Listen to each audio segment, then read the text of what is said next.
Alex, whenever you are,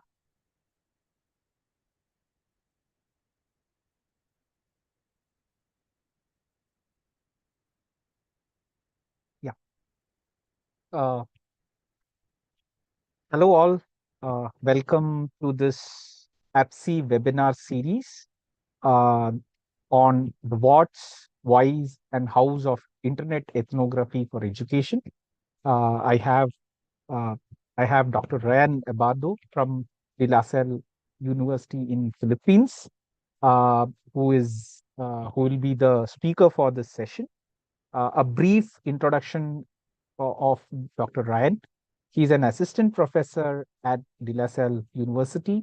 His research explores intricate connections between technology and various social processes, including education and healthcare. He has already conducted extensive work using internet ethnography, examining under-investigated populations such as older adults, informal learners, and the LGBTQI community. His recent publications have appeared in reputable journals such as Research and Practice in Technology Enhanced Learning, RPTEL, the Journal of Innovation Management, and Gerontology and Geriatric Medicine. Additionally, Dr. Ebado serves as the chair of Development of ICT for Asia Pacific, the DICTAP SIG, at the APSCE. Uh, the current uh, the current webinar is curated by the Special Interest Group on Practice-Driven Research, Teacher Professional Development, and Policy of ICT in Education. With these few words, I welcome Dr. Ryan for the session. Uh, Dr. Ryan, the floor is yours. Thank you, JK, for the introduction. I see a lot of familiar names in my attendees this afternoon. Uh, so I'd like to thank your SIG for the invitation and of course APSCE. So let me just share my screen before I start.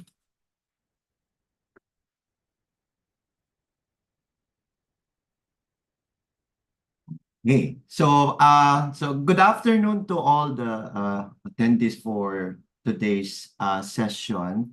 I will be briefing you on the rationale behind a methodology that is close to my heart,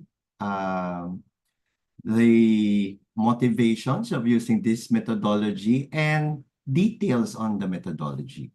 For today's session, I will not be devoting time for results or research presentation, but I'd like to introduce this methodology, especially that we are all busy preparing for ICCE that will be held in Manila. I believe JK will be able to share with us later some details of the upcoming conference.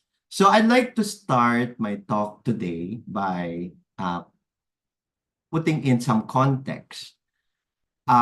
Internet ethnography traces its roots to qualitative method, specifically born out of social sciences. I'm talking about ethnography, and we bring that ethnography in the digital realms. And so let me start. So for internet ethnography or digital ethnography, it is important for us to be familiar with what makes a specific study an ethnographic inquiry. It is one of the highest form of qualitative investigation due to the following ingredients. So let me talk about the site.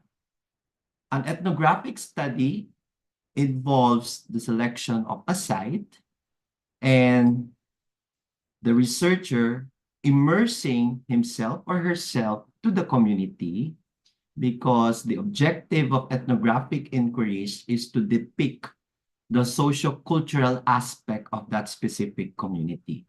So therefore, the researcher would assume an observer role at first and then immerse himself or herself in that specific community. The second hallmark of ethnographic inquiry is assuming the emic and ethic perspective of the community, of the targeted community. By EMIC, we look at or we assume that once you have immersed yourself in the community, you have that insider perspective. But prior to immersing yourself to that community, you have sort of bias, you sort of have that perception on what the community is all about. Therefore, you have what you call as the ethic perspective. Combining both with reflections will depict what you call as the reality from the perspective of the observer himself or herself. Next would be, which is the laborious part of ethnographic research, is what you call as thick descriptions. So I chose these graphics because it would depict what used to be the tools that help a lot of ethnographic researchers. So you have the journals, you have the pen, you have post-its and everything. One of the most important ingredient would be the embeddedness. What it means is that you, as an ethnographer, you have to immerse yourself and be part of that community. There are some variations when it comes to embeddedness, which I'll be talking about later. So, because realities these days are not just present in what we call as the physical community, this methodology have transitioned towards digital modality. So let's now present this context, the hallmarks of ethnographic research in the digital reality. So let's go to the next context. We all have our social media accounts. We all have, some of us would have Instagram. I know one of our panelists would be Dr. Valderrama, used to be in Tumblr and Twitter. Okay, so and some of my students, they would add me, and we've become part of a community, right? So from physical communities transitioning to digital communities entailed a new methodology. Back in the late 90s, it was conceptualized that traditional ethnographic process of studying communities may not necessarily apply because of the complexities brought about by technological advancements. So let's now present what is happening today. The site is no longer a physical community.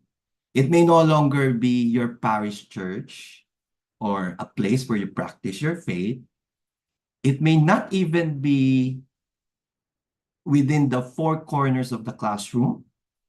It may not necessarily be in your neighborhood, but communities have been born out of the various platforms. Early versions of online communities would be internet forums. If you're familiar with GeoCities, a couple of years ago, that's one of it. Internet-based forums as well. But the social media feature that allows communities to be created, ushered in a new methodological challenges for ethnographers. So in digital ethnographic research, we bring now what we practice in traditional ethnography in what we call internet ethnography. A site may not necessarily be a physical site. This can be Facebook communities. This can be communities based in Twitter. In our current project with my advisee, we're doing a community investigation in Reddit. So that would be your site. Now, you're still the observer, right? You would probably have a Facebook account. You'll probably be familiar with the norms and features of that specific social media platform. And you still have that emic and ethic perspectives. Prior to joining that Facebook community, you have a certain perspective. You might be interested because they share the same values, share hobbies, and things like that. And then you use that, to depict what we now call as digital realities. Because of the multimodal nature of social media platforms, the what used to be thick descriptions in the form of transcriptions, photographs, and journal notes are now automatically created, right? If you go to our Facebook community in ICCE, so if you're not yet a member, please do so, to find out more about what we do in upcoming conferences. A quick search can actually extract archival data, right? These are all computer-mediated communication tracks or footprints that is easily created by the platform for the convenience of the ethnographer. Now, if you compare traditional to digital ethnography, I find that digital ethnography is aligned with the advancements of technology, right? Now, and you see a lot of variations in social interaction cues, from liking, from posting, from commenting, to selfies, and what have you. These are variations which, aside from adding convenience to the ethnographer, presents complexities as well. And when I say complexities, you have to be innovative in the way you analyze this data, right? So with that context in mind, let me briefly, again, embeddedness, it's also important you become part of that Facebook community. There are variations there, For example, if it's a public group, then you don't really require to have that, assume the membership of that community, which have been very prominent in recent studies. So I'll move forward with briefly introducing this methodology by also giving you some what's happening. I use two examples from the Ateneo and also from my university, the LaSalle University. So the first site where my cursor is the Freedom Wall of the LSU. It has two variations. Okay, the first and the third post is actually not anonymized. Okay, the second one is anonymized. This feature, I believe this was present 3 to 4 years ago from Facebook, was not present when I conducted my first ethnographic study, right? So it's an option. Do you want to post anonymously in a Facebook community?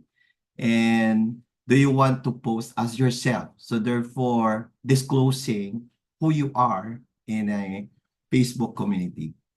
This site is a community for all students, and they can post anything subject to the moderation of the administrator. The second one, at the ADMU from the Ateneo, okay, it is one of the many sites in Ateneo, okay, wherein they can actually they allow posting from different. If you look at the context of the post, this one is a Muslim woman who is very conscious about wearing hijab, right? The second one, from the Ateneo, is about some ranting about challenging professors and basically the experience of the classroom experience. The third one is quite concerning because aside from, it's not a community where it affords learning, but the last one is a community where they try to offer jobs for academic requirements, right? Okay, so I don't know if some of my students are here in this community, but because again of social media, you can actually connect. Three friends are members of this community. So perhaps I'll have a second look again, and maybe I'm curious. Either they want to apply ethnography for a research paper in this community, or they are probably terrorized by me in accomplishing the requirements. Right, JK? So JK is laughing. Okay, so again, if you see, these are various sites, but this is a rich repository of what's going on, right? This is impossible prior to this methodology because it would feel awkward if I'll be joining a group to write notes and journals and ask participants, what are you doing selling thesis or dissertation?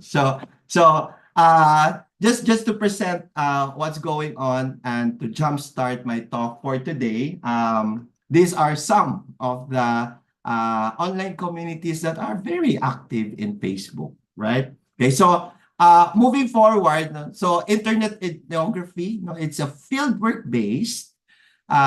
It comes from the methodology of ethnography, and basically digital ethnography is just the application of that methodology with some variations to adjust to the digital complexities of online communities.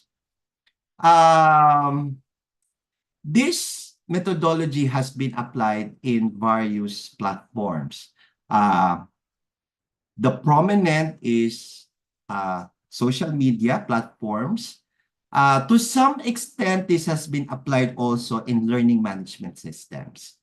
But because learning management system is used for course delivery, it's seldom used for course interaction, we find a few application of internet ethnography in popular learning management systems, which remains a research gap up to today. It has also been applied in instant messaging apps. For example, Viber, WhatsApp, WeChat. Some of the researchers that I've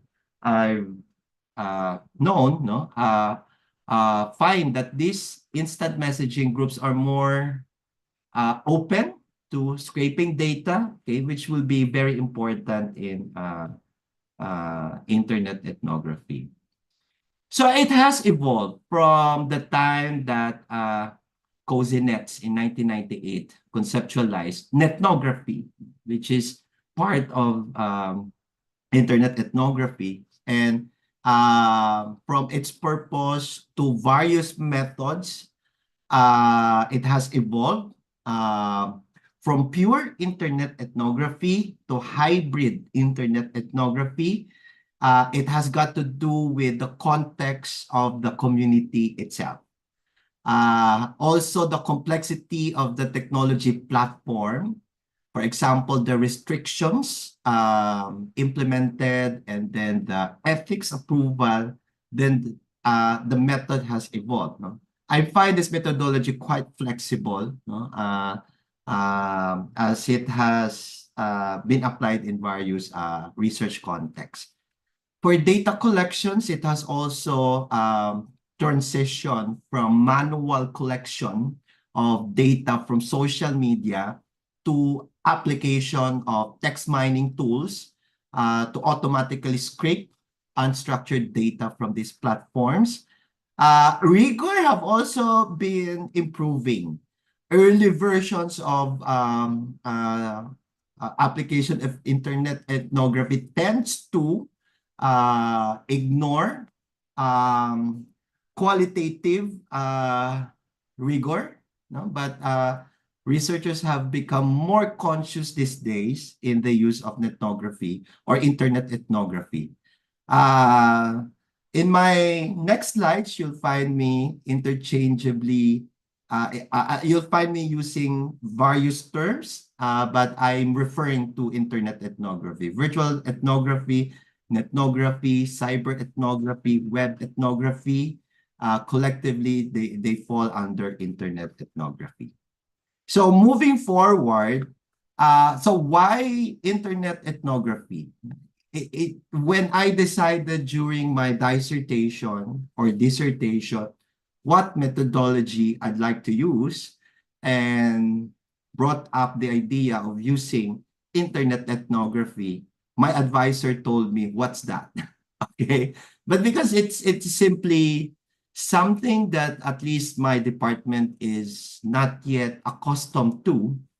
But my argument is that it has evolved as an acceptable methodology in information systems research, to which at least our department subscribes to. But more than that justification, my motivation is that in order for me to depict what's going on in the lives of my target participants, I have to use a methodology that is more or less applicable to the data that I will be collecting. And unfortunately, traditional methods from social science may not necessarily fit so that I can uncover interesting discoveries from my target participants. Another point is that what we say or what we share in social media represents our emotions at the time. You'll see a lot of your friends in Facebook perhaps ranting about traffic, or perhaps saying their opinions on current issues. And for at least most of those in social media, this is a rich representation of what they're thinking at the time. So it's the raw data that I am after. Third, the ease of collection and the archival nature wherein the posts and comments are presented in chronological order, okay, would present some convenience in my data analysis. So that would surpass, I guess that's the advantage of the methodology compared to its traditional version. But it still subscribes to the depiction of the social-cultural aspect of the subject community. So that's why I decided to use internet ethnography. Moving forward, internet ethnography in higher education is still in its infancy. It is because of, well, historically, internet ethnography have been prominent in consumer research. So therefore, it traces its origins to the business discipline. Today, we are using a lot of technologies and the prevalence of digital learning, hybrid learning, flexible learning, asynchronous learning, okay, uncover a lot of opportunities.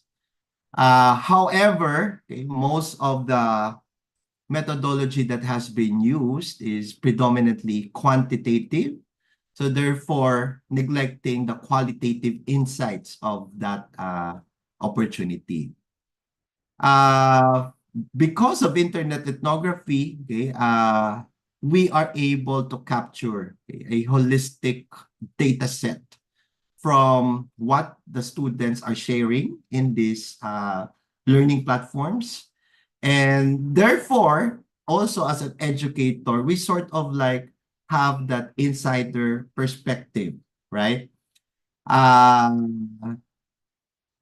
There are challenges, however, because of the nature of the platforms and our role as researchers and teachers as well.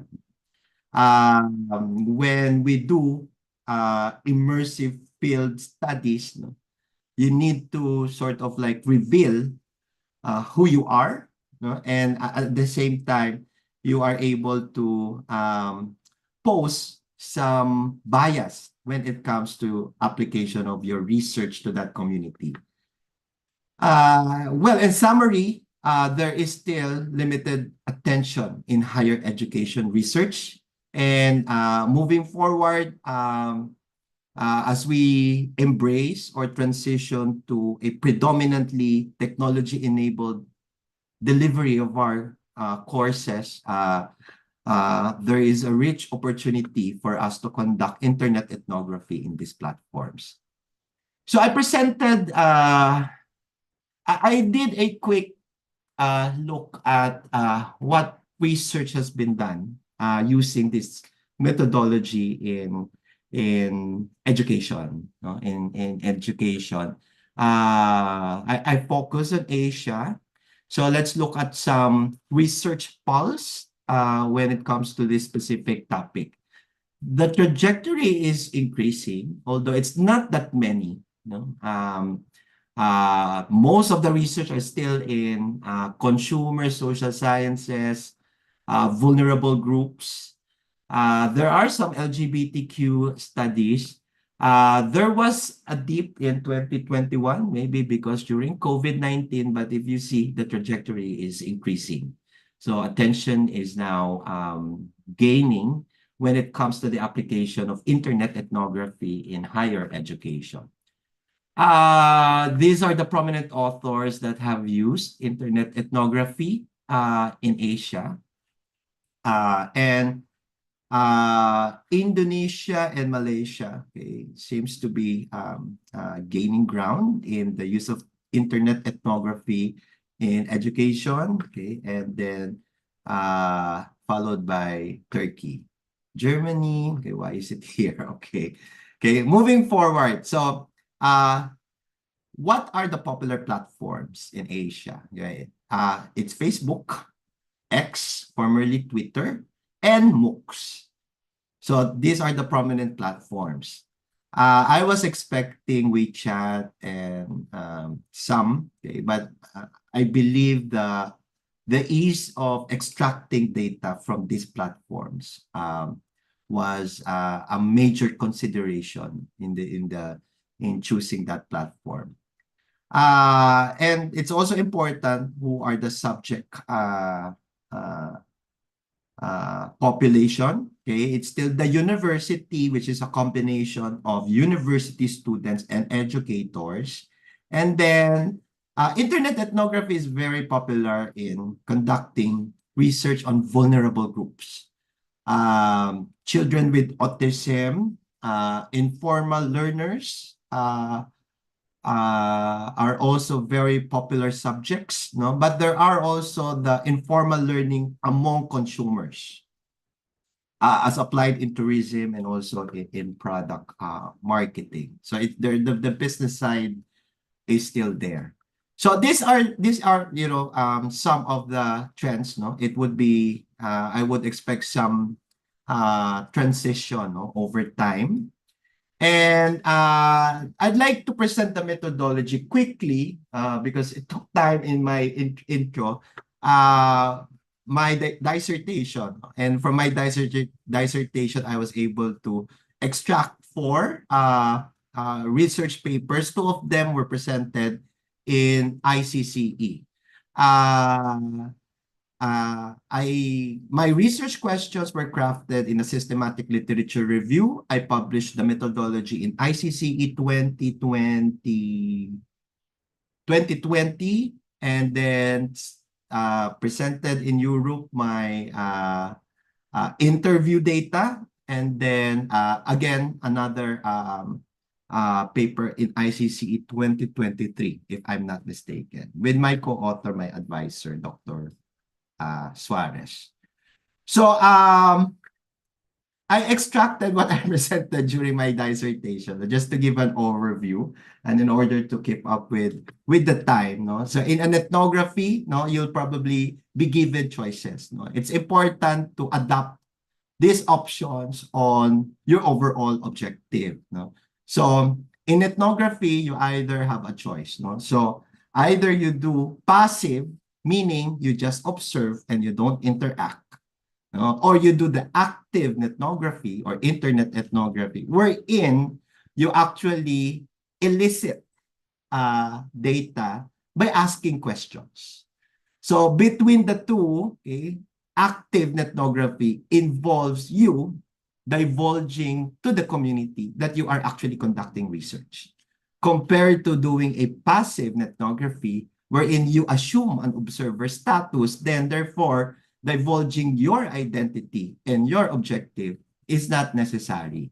Now, because of that nature, for passive ethnography, you'll rely on archival data. Meaning, it is possible that some of the data that you'll be collecting, okay, may not necessarily be useful in answering your research questions. For active ethnography, the advantage of this is that you tend to sway, some of the responses towards answering your specific research question. Uh, the choice is again dependent on your research direction. In my case, I needed to be an observer status because the community that I was observing is homogeneous community. So meaning it's a community of older adults, and I'm not an older adult. And if I divulge that I'm not an older adult, they might kick me out. So that's one argument that I had. And at the same time, no, it is a private community. So there is a risk for me to be deported outside, no, if I divulge my but the nice thing there is that it has that archival data present already, no? That I just collected, no, and applied data analysis, no, to answer my RQs. I have 9 minutes, and then active involves mingling, right? No, so you talk to other members of the community, and then it might result, however, to what you call as the co-creation of data, right? No, because the data that you'll be collecting may not necessarily be from just your subject participant, but it also came from you, right? So the bias is present. In my case, at least what I will be sharing with you in the next 8 minutes would be I use passive ethnography and then I collected archival data. My community, or one of the hallmarks, would be the site is actually a senior citizen community. Okay? In the gerontology parlance, it's older adults. In the Philippine context, it's senior citizen. It's a very active community, composed of 72,000 members at that time. And I needed to embed myself prior to my proposal. And I was a member in March 2019. I'm still a member up to today, by the way. So there's a high volume of interactions, maybe 200 posts, 200 comments in a day. So that's how active that community is. It's also important to depict your participants. So in my case, where they are located, male, female, what was the mode of interview, and how long have they been a member of that community. And let me skip this. So in terms of research steps, it's very important that you define what would be your RQs. Okay, what do you want to find out? No? It is also important that some of the RQs might be dropped once you enter the community, or some of the RQs can change. It's again dependent on what would be your research objectives. Then you select the community. In my case, I did that. No, I had 3 candidate sites. No, the first one is a good candidate because of the size of the community. Then you need to be a member. So what is critical is that will they accept you as a member? No? In my case, I need to approach the community administrator so that they allow me, even if I'm not a is older adult. In my case, I did also a hybrid approach, no, because that's important for ethical considerations, no, because not all of the community members gave their informed consent, and that was required by my institution to proceed. Then I had data analysis. I had various data, no, and uh, then the presentation of the findings, no, which should be thick descriptions of the lived realities of my target participants. No?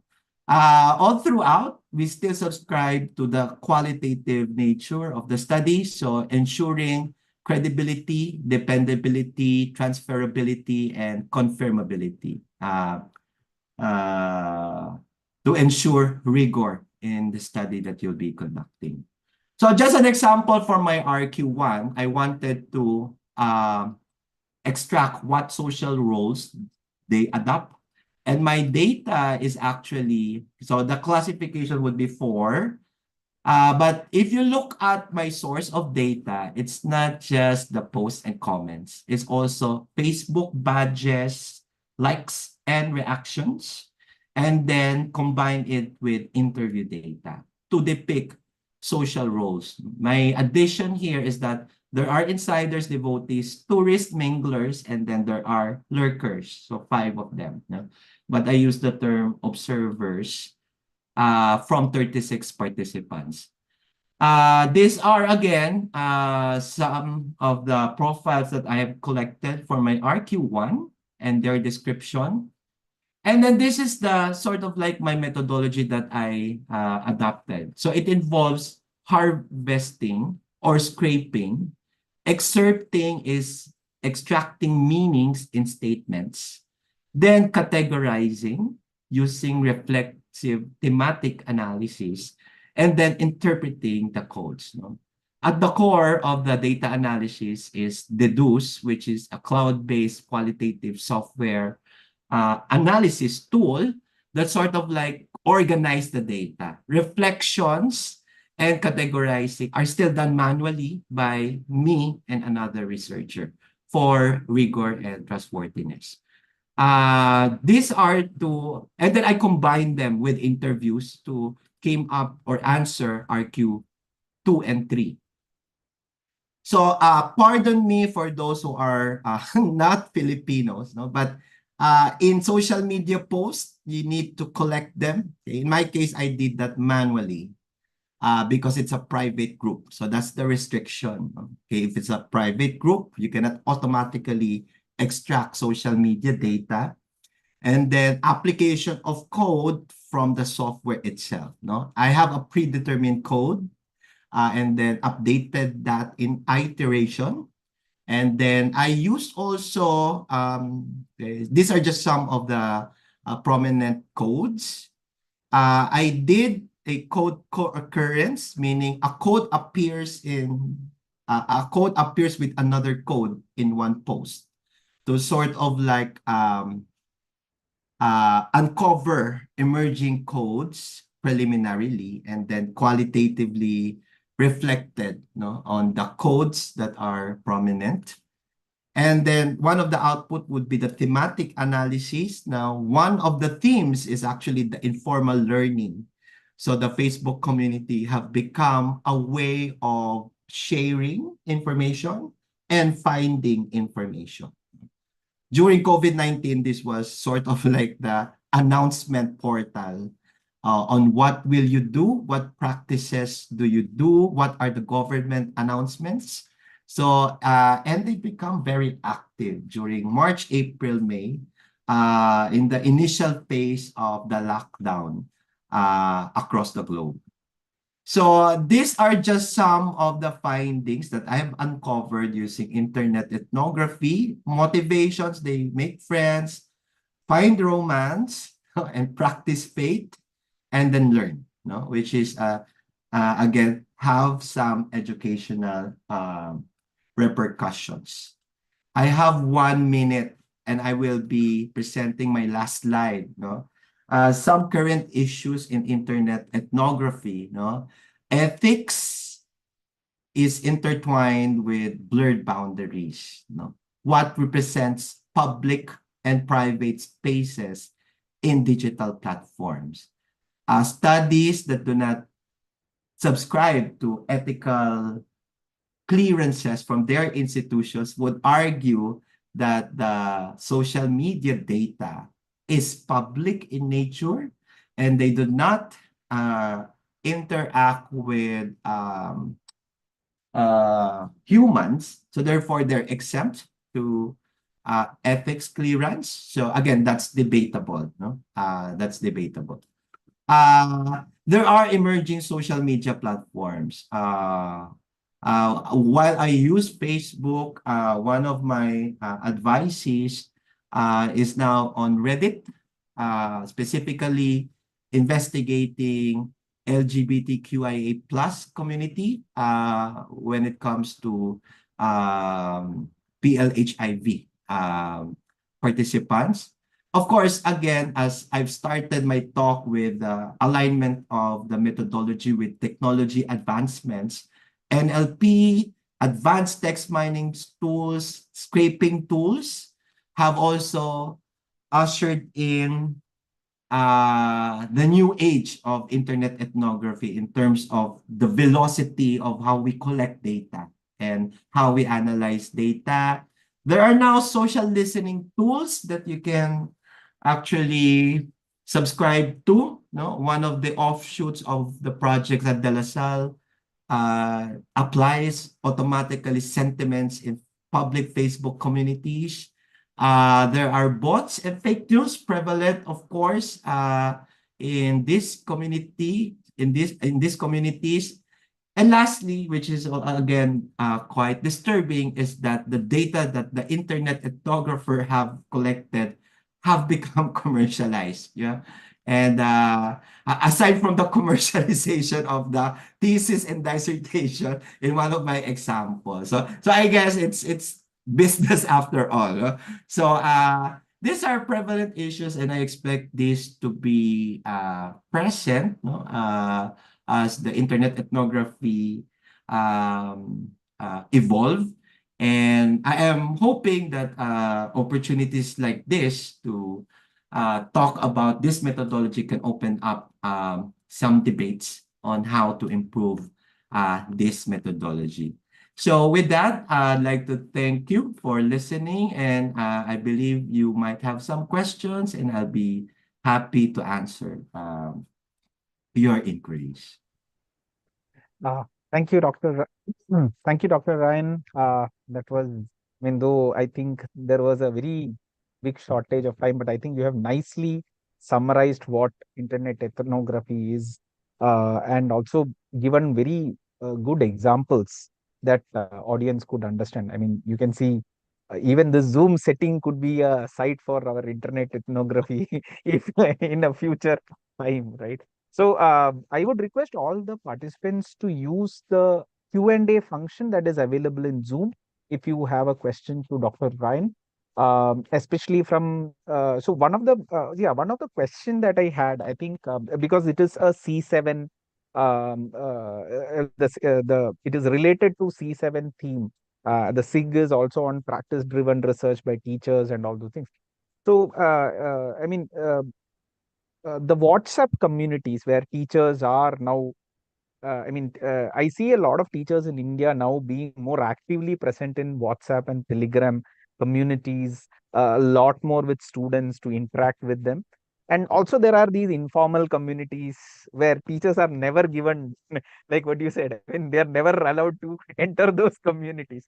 So, it would be, it would be interesting. So, kind of problems that you have tried to investigate, uh, could you shed some light whether people have actually, I see that it has not, it is, it is not like the method has been used very actively it is still in its infancy, it is still maturing, so to say. So have people looked at these kind of uh, social media sites as a um, um viable site for internet ethnography, whatever the terminology be? Okay. we need to understand that at least from where I come from, most social media platforms are just used for information dissemination, right? So like you have announcements, and then perhaps you would see some comments, and these comments are sometimes moderated, right? No, so at least I know in one of my former universities, so they have these announcements, no, and then it's phrased well. Then, if it was perceived negatively, then you have now comments that will come from various sectors of the universities. So, mostly rants from students. And I believe that university invested in a social media listening tool so that they would probably extract some important insights from these stakeholders, right? So in a way, it's applied, no, to some extent.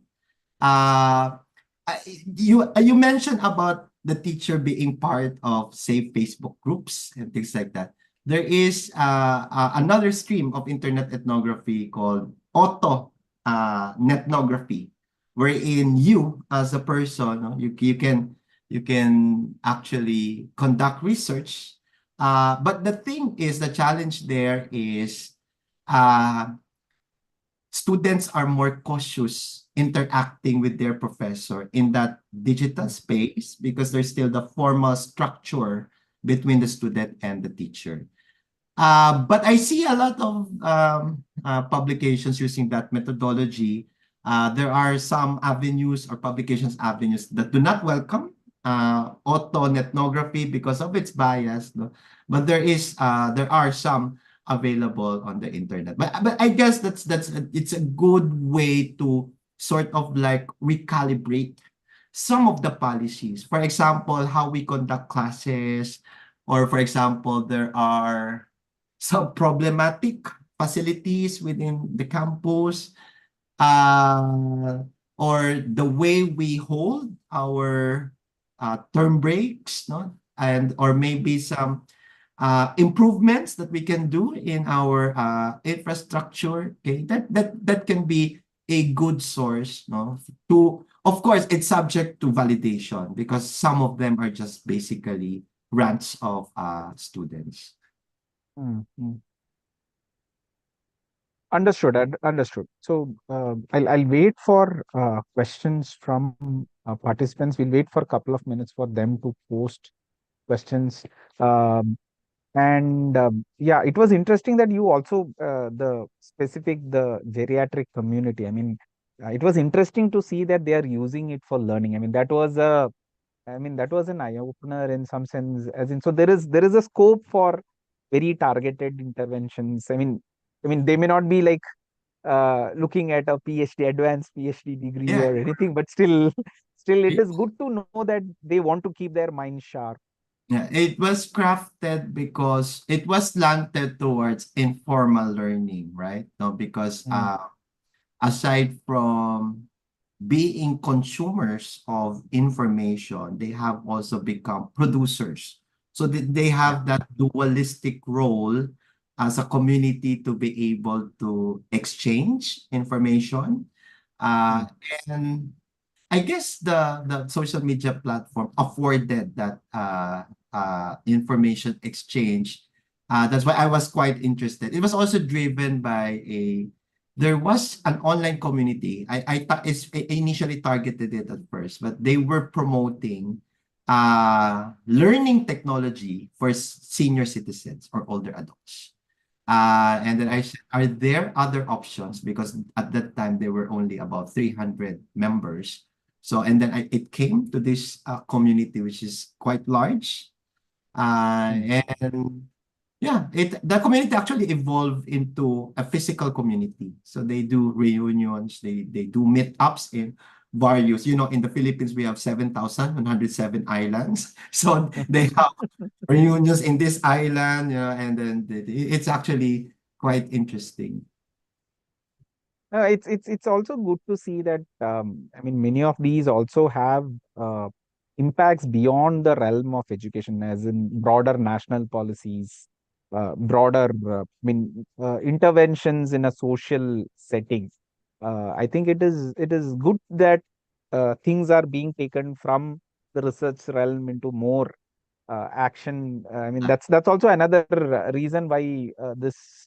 Yeah, we were very interested in having you as a speaker for this the SIG, because it is a very new thing, and I hope a lot of our participants over here also take home that key ideas that you have presented across the slides of how the context and setting changes from a physical, the older days of ethnography to the newer digital spaces. So how do you yeah, so one specific question is, how do you handle this bots or fake avatars and other kind of characters? What are the typical, I mean, some thumb rules that you have there may not be standards, but at least something that you have tried in your own research? Uh, because the target community is a private community, it's sort of like shielded from this Ah, bot. okay. So Okay. sometimes you'll find some of the posts automatically deleted by Facebook itself. So therefore, Right. that would save time on your part.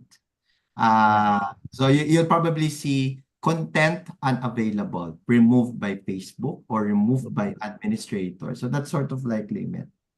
I believe the complexity comes in if it's a public Public. community, wherein you'll see a lot of bots there.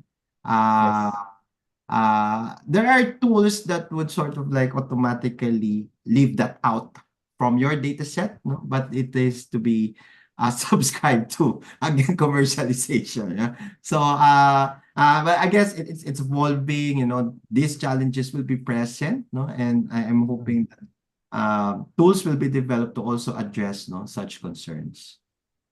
Sure, sure.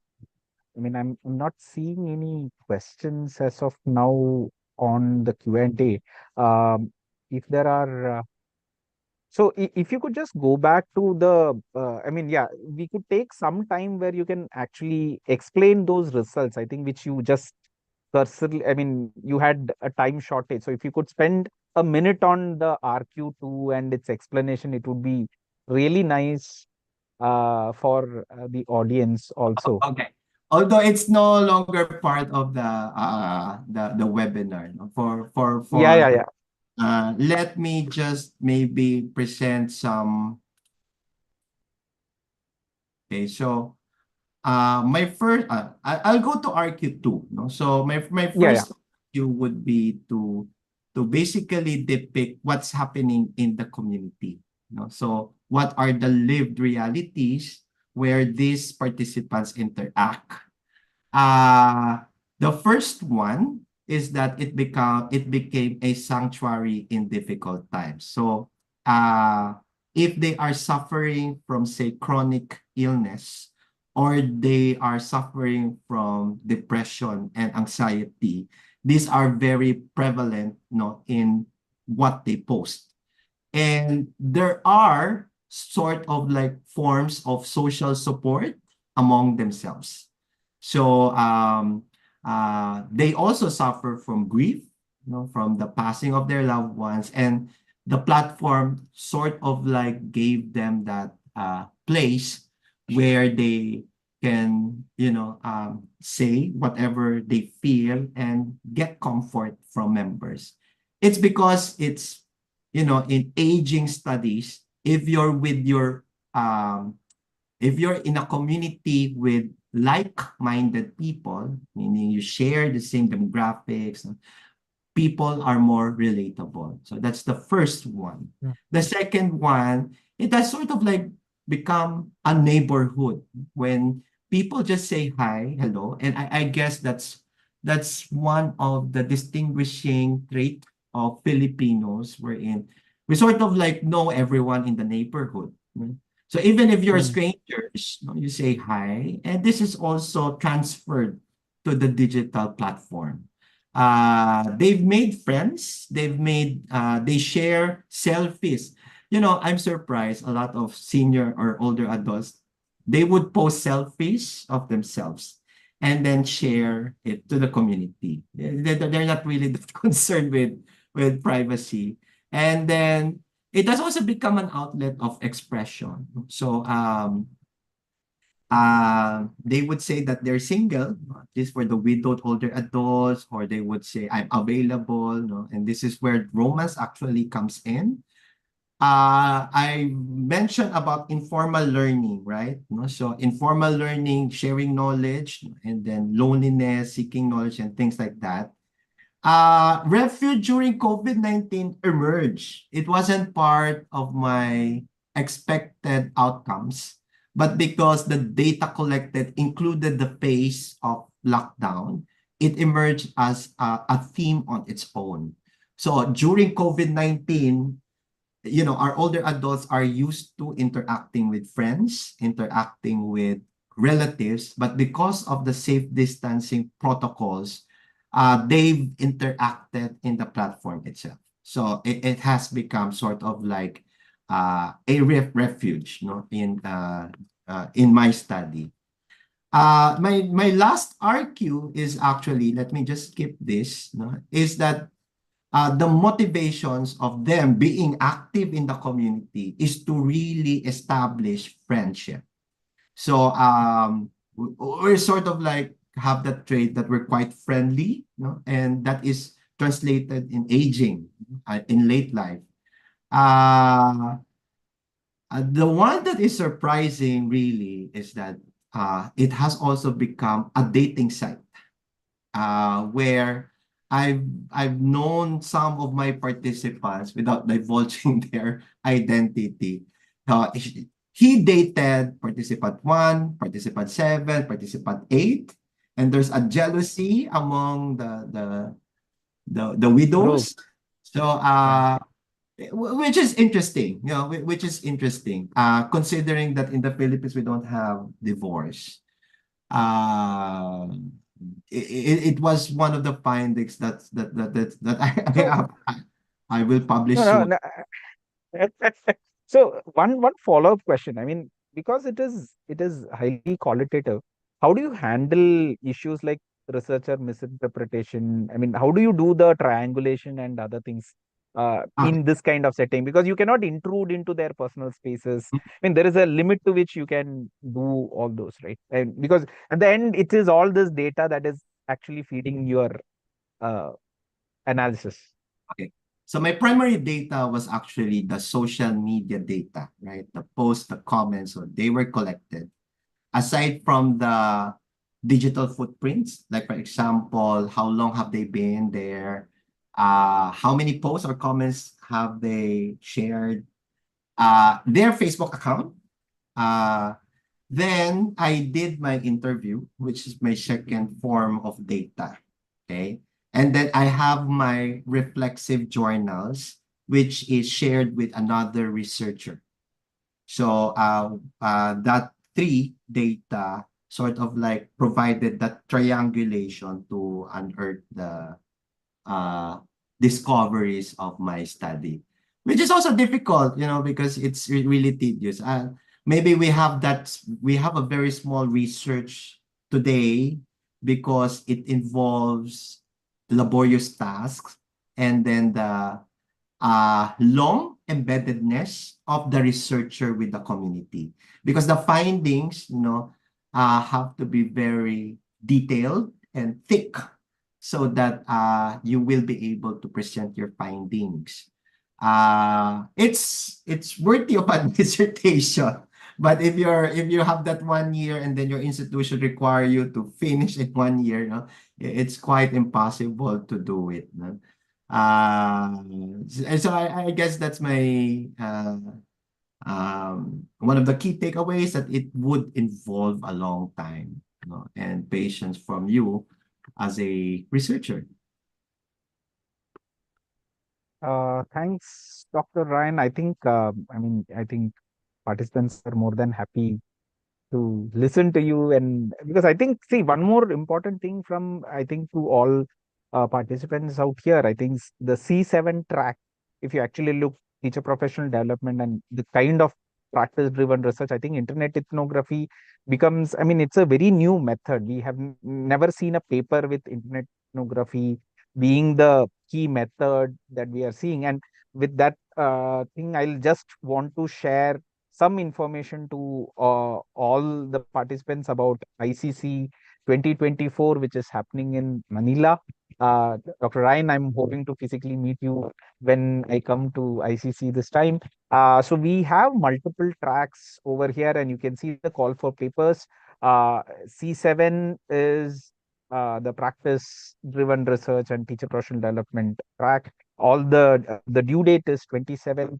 So if you have almost a completed research or some data collected, now will be a good time to start thinking about converting it into a paper. We would really love to see all of you here in ICC 2024 at Manila. And they are a wonderful host. The food is really awesome.